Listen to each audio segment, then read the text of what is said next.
یەکێک لەو شتانەی کە حرەکە لە حیاتی ئینسانە دروستەکە چوونە سەر گۆڕستان. بڕواکە هەندێک جار خەڵکە بینم بەسەر گۆڕستان و سەیرانەکە زۆر سەیرە بەلام.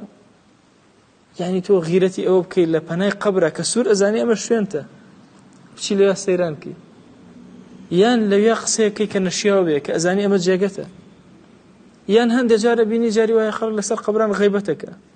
ئەو شوێنە کە شوێنی تەواوی مردن و بیرکردنەوەی مردنە، سبحان الله، ئەو شوێنە بێتە مەیدانی گوناه بۆ هەندێک کەس ئەوەندە غافڵە دڵی.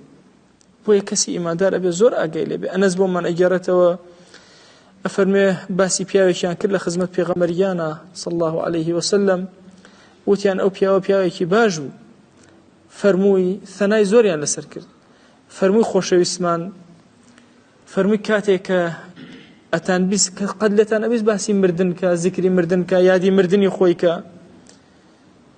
وتیان نەخێر، لێمان نەبیستووە، قەت بیر نەمان بیستوە جارێ لە جارەکان زیکری مردن کە. فەرمووی دەی سەنا لەسەر هاوڵەکەتان مەکەن، مادام ذکر و یادی مردنی نەکردو دیارە ئیستعدادی بۆ مردن نەبووە، سەنای مەکەن.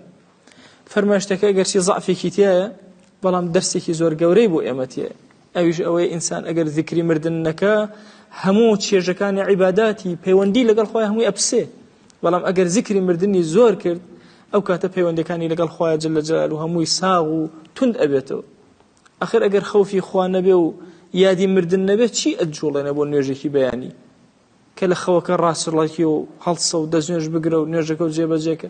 چی ڕادەسەکێن نوێژێکی زوحا بکەی کەس ئاگای لێ نییە، کێ ڕادەسەکێنێ قورئان بخوێنی، چی و پاڵنەرەکە چییە کە خەیر و بەخشندەیی ئەەکەی، پاڵنەرەکە چیە لەسەر جێگاکەت خەیاڵی خراپ ناکەیت و ذیکر ئەەکەی هەتا خەوە لێ ئەەکەوێ. ئەبێ بەڕاستی یادی مردن ئێمە بجوڵێنێ بۆ ئەم کارانە، یادی مردن حرەکەیەک لە ئێمە دروستکە بۆ ئەمە.